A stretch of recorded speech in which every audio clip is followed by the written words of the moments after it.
to sit there and have months to think about this, knowing that you had that DUI charge out there, and talking to folks like, do you know who I am, et cetera, et cetera.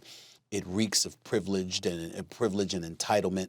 And certainly in this day and age, I think that we've learned on various occasions throughout the last few months, the one thing that's incredibly alarming to me, guys, is that we will sit up there and let grown men who are in leadership positions, who happen to be white, get away with things we don't tolerate from kids trying to learn their way through life in their early 20s. We seem to hold youngsters who haven't even learned about adulthood and manhood yet. We seem to hold them more accountable than we hold people in leadership positions. I think this is the latest example of that, and I think it's incredibly unfortunate. Tony La Russa should be fired. In fact, he should have never gotten hired in the first place. Jeff Passan wrote an excellent article. It's on ESPN.com when La Russa got hired, talking about cronyism. And that's really how he got his job, because eyebrows are raised. Tony La Russa for that team? That doesn't make any sense. The fit wasn't right. And eyebrows were raised throughout baseball. And Passan writes this article about cronyism and how it works. I suggest you read it. But it's more than that, Stephen A. Why should La Russa lose his job? Do you remember, here's some recent press conferences of introductions to head coaches, which a manager is, that you were like, whoa, what just happened? Remember when Sark got the job, Sarkisian, at USC? Yes. How he showed up to that press conference? Yes. Right. What's going on here? He seems inebriated, right? Like that's a shocking way to introduce on your introductory press conference. Don't forget Who Adam else Gase. can you think of, Stephen A? Adam Gase. Don't forget Adam Gase. Right. Yeah. Adam Gase. He looked high. Whatever it was bizarre behavior. And how did that work out? When you introduce yourself that way, how does that work out? You don't have it together. You shouldn't be in charge. You talk about holding people in positions of authority to the same standards we hold younger people. How do you lead men like that or a group of people like that? What kind of example does it set? It also suggests you don't have stuff together in your own life enough, in your own personal life, to be effective in a professional position that requires leadership. And Sark didn't at the time, and neither does Gase, it is apparent, right? Okay, so here is La Russa, who basically shows up, if not to the press conference, on the scene with an issue, and then here quickly it is exposed, right? Another issue. And it's even worse than you think, because not only is it a DWI charge, but he's trying to use his status to get out of it. Now, let's look at that status. How did he attain that status? La Russa is one of the best managers of my lifetime if you're looking for the bottom line. Can you win? He can. How did he exactly win? Jack McDowell, former Cy Young Award winner, Stephen A., with the White Sox, pitched for the Yankees, won 15 games with the Yankees toward the end of his career. He's a very good pitcher.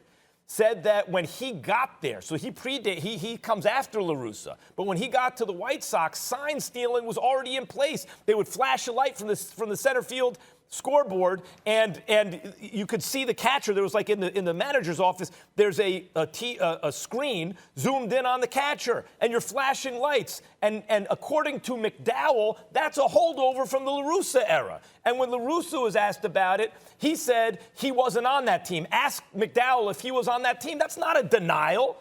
You're trying to deflect. That's not saying unequivocally, I never did that, I didn't install that, we didn't do that.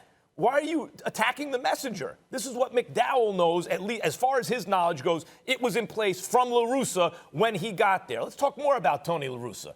Great manager, right? The Oakland A's was the flashpoint for the steroids era. Not that guys weren't juicing beforehand, but oh my God, the Bash brothers, the whole thing. There were guys on that team, I won't mention any names, who were mediocre hitters most of their career. They got to the A's. Oh my God, playing defensive positions where they were slugging, right? How did it just mysteriously happen? Then he goes to St. Louis.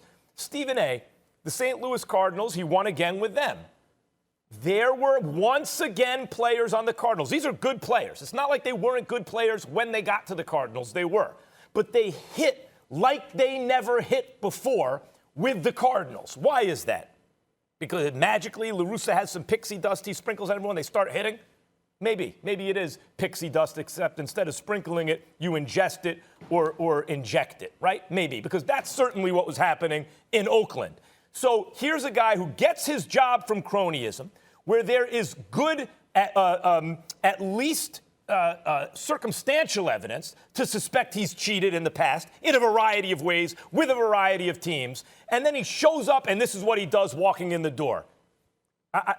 If you own the White Sox, you got to get rid of him. You got to do it today. Well, what I will say is the reason I don't bring up the past in that regard, Max Kellerman, is only because do we have substantial evidence that would implicate him being complicit in those things that you mentioned in terms of steroids and things of that nature. The point is that, again, if that's not the case, then I can't hold him accountable but so much for that, because a lot of guys do a lot of things on their own. Remember when that list came out with guys that were using performance-enhancing drugs and things of that nature, it was about 103 names on that list.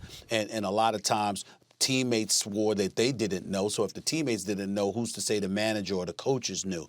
That's just how I look at it. Obviously, I don't know because I haven't been covering. I don't cover the teams. But one could deduce that it's pretty hard to hold them accountable for that. But at the end of the day, again, when you're 76 years old, when you stepped away from the game in 2011, and it's nearly 9 years later, and the White Sox, of all people, feel the need to bring you on, the question that I've got for the organization is that in the year 2020, how is it that you couldn't come up with somebody else just a little bit fresher? It's just my analysis of it all. That's all. Speaking of the year 2020. And by the way, real quick, guys. Yeah, real quick, I just want to say, La Russa, upon getting this job, had to walk back comments he made 4 years ago about Kaepernick and kneeling and questioning Kaepernick's sincerity and talking about how he would forbid one of his players from doing the same thing. He had to walk back those comments to seem as though he got with the times. My point is, Stephen A., people are allowed to feel how they feel, right? Although I think a manager is overstepping his bounds, telling a player how he should or shouldn't participate in a ceremony. Nevertheless, think of how many strikes against him. It doesn't make sense in the modern game, making the statements he made with the past problems he's had. Thanks for watching ESPN on YouTube. For live streaming sports and premium content, subscribe to ESPN+.